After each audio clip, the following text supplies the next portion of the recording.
Hello guys, previous lecture में हमने बात की थी सिंगल डिस्प्लेसमेंट रिएक्शन की और उस पर हमने कुछ क्वेश्चन देखे थे और मैंने आपको होमवर्क के लिए क्वेश्चन भी दिया था। याद है? मेरे ख्याल से आपने वो क्वेश्चन ट्राई किया होगा। देखो, उस क्वेश्चन की जो रिएक्शन है मैं वो लिख देता हूं। वो रिएक्शन क्या थी? जो आंसर था आपका प्रीवियस क्वेश्चन का, जो रिएक्शन है वो क्या थी? जो कॉपर ऑक्साइड है वो जब हाइड्रोजन गैस से रिएक्ट करता है तो भाई साहब यहां पर वो क्या रिलीज करेगा, वो यहां पर क्या बनाएगा, प्रोडक्ट क्या बनेगा? वो बनेगा आपके पास कॉपर आपको मिलेगा और वाटर बनेगा। ये रिएक्शन उसका आंसर है। अब वो देख लेना, वो आपको क्या क्या पूछा है। उसने Y2O पूछा था सब्सटेंस, वो आपका हो गया H2O। इस टाइप से जो भी पूछा है वो आपका क्या हो गया इस इक्वेशन में आंसर। अब हम इन रिएक्शंस की बात करते हैं, इसको रफ करता हूं। अब देखो, आज हम बात करने वाले हैं डबल डिस्प्लेसमेंट रिएक्शन की। डबल डिस्प्लेसमेंट रिएक्शन का मतलब क्या है, पहले ये समझो। सिंगल डिस्प्लेसमेंट में क्या था? एक एलिमेंट था, एक कंपाउंड था। एक एलिमेंट, एक कंपाउंड। ये जो एलिमेंट था ये हाईली रिएक्टिव था। ये कंपाउंड में प्रेजेंट किसी लीस्ट रिएक्टिव एलिमेंट को लात मार के बाहर भगा रहा था। याद आया? बट डबल डिस्प्लेसमेंट में क्या है? ये जो रिएक्शन है सॉल्यूशन में, वो भी सॉल्यूशन में होती थी, वो भी क्या है? सॉल्यूशन में। लेकिन इस रिएक्शन की जो शर्तें हैं वो क्या है? सॉल्यूशन में रिएक्शन होगी। पहली शर्त सॉल्यूशन। हो सकता है कभी कभार किसी सॉल्यूशन में हम गैस पास कर दें, वो बात अलग है, लेकिन नॉर्मली पहली शर्त क्या है? सॉल्यूशन में। डिस्प्लेसमेंट की जितनी भी रिएक्शन है वो किसी न किसी सॉल्यूशन के अंदर होगी। दूसरी शर्त, एक जो प्रोडक्ट बनेगा वो इनसॉल्युबल सब्सटेंस बनेगा, जिसे हम क्या बोलेंगे? पीपीटी। यानी जब प्रोडक्ट बनेगा उस सॉल्यूशन के अंदर, मान लो मेरे पास बीकर में कोई सॉल्यूशन है, इसमें मैंने कोई दूसरा सॉल्यूशन डाला, तो होगा क्या? इस सॉल्यूशन के ऊपर क्या आ जाएगा? एक सॉलिड सब्सटेंस जो कि इनसॉल्युबल होता है वो आ जाएगा। ठीक है, इसका मतलब वहां पर पीपीटी का फॉर्मेशन होगा जिसे हम बाहर निकालेंगे। हो सकता है उस पीपीटी का कुछ अलग कलर हो सकता है उस सॉल्यूशन का कुछ कलर चेंज हो जाए। इस टाइप की रिएक्शन क्या होगी? Double displacement. Double displacement simple है, आयन क्या होंगे? एक्सचेंज होंगे, कुछ नहीं है। सिंपल रिएक्शन देखो क्या क्या होगा। यहां देखो सिल्वर नाइट्रेट है, NaCl का एक्वस सॉल्यूशन है। इन दोनों का एक्वस सॉल्यूशन है मेरे पास। जब ये रिएक्शन करेंगे कैसे? Na प्लस Cl माइनस, ये कैसे टूटेगा? Ag प्लस नाइट्रेट माइनस, इधर का प्लस इधर का माइनस, इधर का प्लस इधर का माइनस जोड़ दो, AgCl बना। और क्या बना? NaNO3। क्या बना? NaNO3। अब देखना यहां पर ये जो AgCl बना है, क्या बना है? AgCl ये एक सॉलिड सब्सटेंस होता है। क्या होता है? सॉलिड सब्सटेंस, जो कि पीपीटी की फॉर्म में, जिसका कलर व्हाइट होगा, इस फॉर्म में हम बाहर निकलता है ये। ठीक है, और ये हमारे पास क्या रहता है? एक्वस सॉल्यूशन के अंदर ही रहता है। तो हुआ क्या है? जब सिल्वर नाइट्रेट NaCl से रिएक्ट करेगा तो सिंपल सब्सटेंस तो आप बना दोगे, लेकिन यहां पर ये जो कलर आ रहे हैं ना, जिस पीपीटी का जो कलर है वो आप ध्यान रखना। सिल्वर क्लोराइड का आपने कलर देखा है, कैसा होता है? व्हाइट होता है, बस वो ध्यान रखना। नेक्स्ट देखो बेरियम क्लोराइड। बेरियम होता है +2, क्लोराइड होता है -1, सोडियम होता है +1, सल्फेट होता है -2। इधर का प्लस इधर के माइनस से रिएक्ट कराओ, NaCl से रिएक्ट करेगा, क्या बनाएगा? NaCl। बेरियम सल्फेट से रिएक्ट करेगा, क्या बनाएगा? BaSO4, barium sulphate. अब वही यहां पर एक क्या बनेगी? पीपीटी बनेगी, जो सॉलिड होगी वो कौन सी है? सॉलिड। इसका कलर होगा व्हाइट पीपीटी, यानी ये व्हाइट पीपीटी की फॉर्म में हमें बाहर मिल जाएगा और ये एक्वस सॉल्यूशन के अंदर रहेगा। नेक्स्ट देखो, कुछ नहीं करना, आयंस में तोड़ो। आयंस एक्सचेंज होंगे, बेरियम +2, क्लोराइड -1, कॉपर +2, सल्फेट -2। इधर का प्लस इधर के माइनस से रिएक्ट कराओ। जब Cu+2 क्लोराइड -1 आयन से रिएक्ट करेगा तो भाई साहब ये सबको आता है मॉलिक्यूलर फॉर्मूला बनाना। ये इधर क्या बना? CuCl2। और क्या बनेगा? Barium sulphate. देखो फिर क्या बनी? Barium sulphate. ये क्या है? सॉलिड पीपीटी, जिसका भी कलर क्या है? व्हाइट। नेक्स्ट देखो कॉपर सल्फेट H2S से रिएक्ट कर रहा है। अब यहां पर देखना, ये ऐसे टूटेगा, ये ऐसे टूटेगा, ये +2, ये -2, ये +1, ये -2। इधर का प्लस इधर के माइनस से रिएक्ट करेगा, क्या बनाएगा? कॉपर सल्फाइड बना। नेक्स्ट H2SO4, ये एक्वस बना और ये अपना सॉलिड, इसका कलर होता है black PPT, black PPT.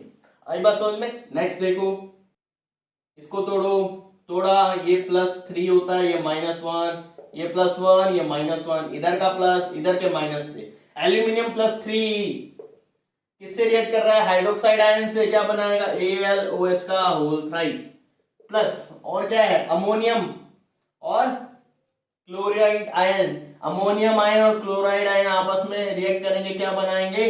NH4Cl। तो यहां पर ये जो एल्यूमिनियम हाइड्रोक्साइड है, ये मेरे को क्या मिलेगा? व्हाइट पीपीटी की फॉर्म में मिलेगा।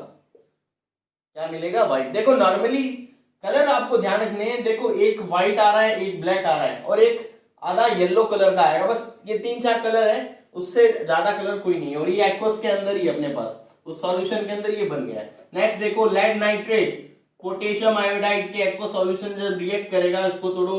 लेड होगा +2 पे, ये होगा -1 पे। Potassium +1, iodide -1। लेड किससे रिएक्ट करेगा? आयोडाइड से। क्या बनाएगा? PbI2 प्लस, लेड आयोडाइड बनाया। नेक्स्ट देखो, K+1 नाइट्रेट -1 क्या बनाएगा? KNO3 lead nitrate. ये सॉलिड पीपीटी मिलेगी जिसका कलर होगा येलो, और ये एक्वस सॉल्यूशन। फिर NaOH HCl से रिएक्ट करेंगे तो सिंपल है, बता दोगे। Na+1 OH -1 H+Cl -1। क्या बनाऊं? NaCl प्लस अपना वाटर, सॉल्ट और वाटर बन गया। ये आपको सबको पता है, नमक का कलर व्हाइट पीपीटी है ये, ठीक है। तो इस तरीके से ये डबल डिस्प्लेसमेंट की कुछ रिएक्शंस हुई।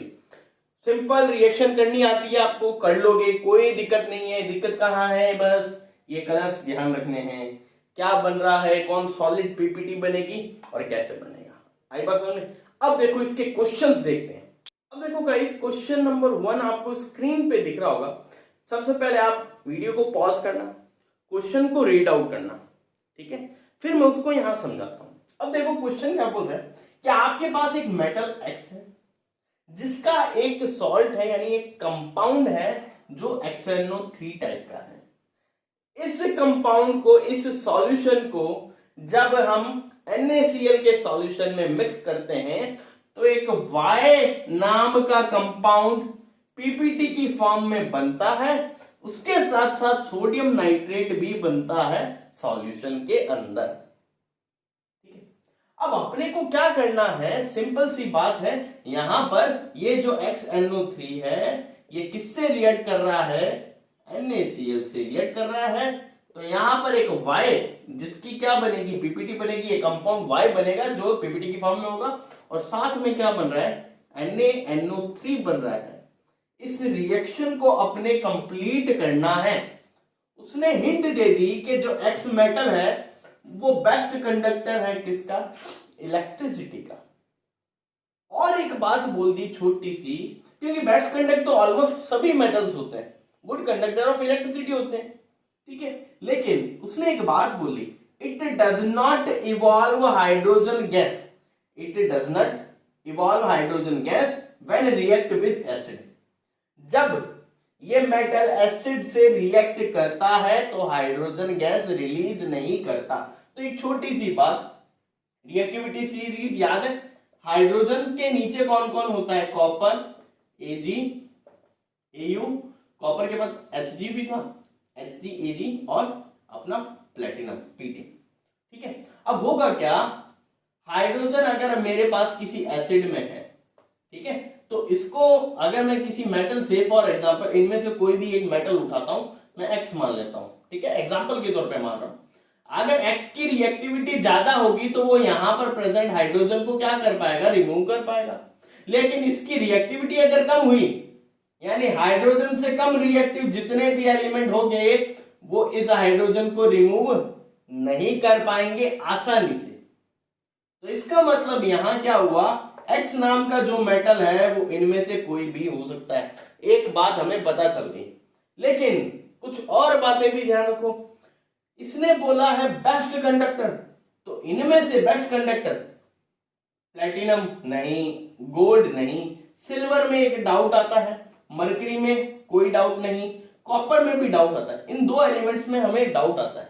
एक बात ध्यान रखना, कॉपर एक ऐसा एलिमेंट है जो क्या कर लेता है, डाइल्यूट एसिड से तो रिएक्ट नहीं करता, लेकिन कंसंट्रेटेड एसिड से क्या कर लेता है, रिएक्ट कर लेता है। बट सिल्वर यानी जो चांदी है वो भाई साहब रिएक्ट ही नहीं करती। जब वो रिएक्ट नहीं करती तो यहां पर वो क्या करेगी, इसको इवॉल्व नहीं कर पाएगी। तो यहां पर बेस्ट कंडक्टर कौन होगा, अपना एक्स जो नाम का मेटल है वो कौन है, सिल्वर है। अब आगे देखो, अगर यहाँ Ag लूम है तो क्या बनेगी reaction, AgNO3 plus NaCl react करने के बाद क्या बनाएंगे, एक तो NaNO3 का वो जो बन रहा है और AgCl क्या बनाएंगे, AgCl जो पीपीटी के फॉर्म में निकलेगा, जिसका कलर क्या होगा, व्हाइट। ये हमने पढ़ा है अभी। तो इस तरीके के क्वेश्चन आपको सॉल्व करने पड़ेंगे। ये कब सॉल्व होंगे, जब आपको डबल डिस्प्लेसमेंट की रिएक्शन आंखों से आपने देख रखी होगी और कलर सबके याद होंगे, और ये जो छोटी छोटी बातें हैं ना, ये दिमाग में फीड होगी आपके। ठीक है, नेक्स्ट क्वेश्चन पे आते हैं। देखो गाइस, सेकंड क्वेश्चन आपको स्क्रीन पे दिख रहा होगा। इस क्वेश्चन को ध्यान से पढ़ना, बहुत ही बढ़िया क्वेश्चन है, और इस क्वेश्चन को करने के बाद आपका दिमाग पूरा हिल जाएगा।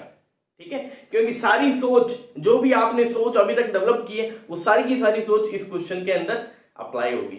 तो देखो क्वेश्चन क्या बोलता है, सुनना कि आपके पास दो मेटल है एक्स और वाई। एक्स जो मेटल है वो एक टाइप के साल्ट का फॉर्मेशन करता है XSO4, जिसका कलर क्या है, ब्लू कलर। वाई मेटल जो है वो Y2SO4 टाइप के एक सॉल्ट का फॉर्मेशन करता है जो कलरलेस होता है। ठीक है, अब हमने क्या करना है, बेरियम क्लोराइड लेना है। क्या लेना है, बेरियम क्लोराइड। उसे एक बार तो XSO4 के सॉल्यूशन में पुटअप करना है और एक बार Y2SO4 के सॉल्यूशन में पुटअप करना है। आई बात समझ में। तो यहां पर होगा क्या, जब XSO4 में बेरियम क्लोराइड पुटअप होता है तो एक रिएक्शन करता है, उस रिएक्शन के कंप्लीट होने पर एक Z नाम का प्रोडक्ट बनता है जो व्हाइट पीपीटी होती है, प्लस एक सॉल्ट बनता है जिसका कलर क्या होता है, ग्रीन। जिसका कलर क्या होता है, ग्रीन। नेक्स्ट देखो, जब बेरियम क्लोराइड को Y2SO4 सॉल्यूशन में डिप किया जाता है तो वही सेम टाइप की क्या बनती है, Z सॉल्ट बनती है जिसका व्हाइट पीपीटी होता है, प्लस एक कलरलेस कॉमन सॉल्ट बनता है। अब कॉमन सॉल्ट क्या होगा, तुम लोग खुद सोचो, इसने यहां हिंट दे दी। कॉमन सॉल्ट का मतलब हुआ सिंपल NaCl। ठीक है, नॉर्मली इसको देखते तो हम क्या है, व्हाइट, लेकिन इसको हम कलरलेस भी बोलते हैं कभी कभार। ठीक है, अब देखो हुआ क्या, तुम्हें एक चीज पता चल गई कि जब बेरियम क्लोराइड Y2SO4 में डिप होगा, जब बेरियम क्लोराइड, देखो इसकी रिएक्शन में यहां लिख रहा हूं इस साइड के भाई साहब, जब बेरियम क्लोराइड Y2SO4 में डिप होगा तो एक रिएक्शन होगी, ठीक है, जिसमें एक Z सॉल्ट बनेगा प्लस कॉमन सॉल्ट यानी NaCl बना। अब तुम लोग खुद अनुमान लगाओ, थिंक डेवलप करना, इधर का प्लस इधर के माइनस से, इधर का प्लस इधर के माइनस से, ये Cl देखो माइनस आ गया, ये प्लस कहां से आया होगा, इसका मतलब Y क्या है, ये वाला है ना, तो यहां पर टिकाऊ ये क्या हो सकता है, Na2SO4। तो एक आंसर आपके पास आ गया कि Y2SO4 कौन है, Na2SO4 है, यानी इसका आंसर आपके पास आ गया, ये कौन है, Na2SO4। जब Y2SO4 में Y आपको पता चल गया, ये कौन है, Na सोडियम। अब देखो क्या था, Z की बात करनी थी, Z कौन होगा, वही बनाओ रिएक्शन, इधर का प्लस इधर के माइनस से, तो ये क्या बनेगा, बेरियम सल्फेट। सिंपल, हो गई कंप्लीट रिएक्शन। ठीक है, अब देखो भाई साहब इस पर आ जाओ, चलो यहां पर देखो क्या बोल रहा है, बेरियम क्लोराइड XSO4 में डिप होगा। XSO4 का हिंट यहां से उठाओ, क्या बोल दिया इसने, ब्लू कलर का सॉल्यूशन है। अब तुम लोग एक अनुमान लगाओ, फिर मैंने तुम्हें एक बताया, XSO4 नाम जब भी आ जाए और सॉल्यूशन का कलर क्या हो भाई साहब, ब्लू कलर का या नीले कलर का हो, तो दिमाग में आंख बंद करके क्या लिखना है, कॉपर सल्फेट। यानी यहां पर X जो मेटल है वो कौन है, कॉपर है भाई साहब। तो यहां पर रिएक्शन क्या होगी, इसकी रिएक्शन में यहां लिख दे रहा हूं कि बेरियम क्लोराइड XSO4 कौन है यहाँ, कॉपर सल्फेट से रिएक्ट करेगा, तो वही प्लस माइनस जोड़ो, इधर का प्लस इधर के माइनस से जुड़ेगा, तो वही सेम पीपीटी, इधर भी सेम पीपीटी इधर भी सेम पीपीटी, अभी तक सही चल रहा है। नेक्स्ट देखो, इधर का माइनस इधर के प्लस से जुड़ेगा, क्या बनाएगा, कॉपर क्लोराइड। इसका कलर आपको पता है ग्रीन, इसका मतलब ये आंसर भी आपको मिल गया। तो इस तरीके से हमने क्या किया, इस क्वेश्चन को सॉल्व करके बताया। यहां पर एक ये रिएक्शन होगी, एक ये रिएक्शन होगी। इन दो रिएक्शन की हेल्प से आपको अलग अलग कंपाउंड, अलग अलग मेटल्स जो यूज हुए इस रिएक्शंस में, इस क्वेश्चन में जो आपको पूछा है वो सब आपके सामने आंसर है। आई बात समझ में? अब एक क्वेश्चन आपके लिए होमवर्क दे रहा हूं मैं, ठीक है, स्क्रीन पे आपको दिखेगा, वो आप ट्राई करना, ठीक है। नेक्स्ट लेक्चर में हम बात करेंगे ऑक्सीडेशन एंड रिडक्शन रिएक्शन की, ठीक है।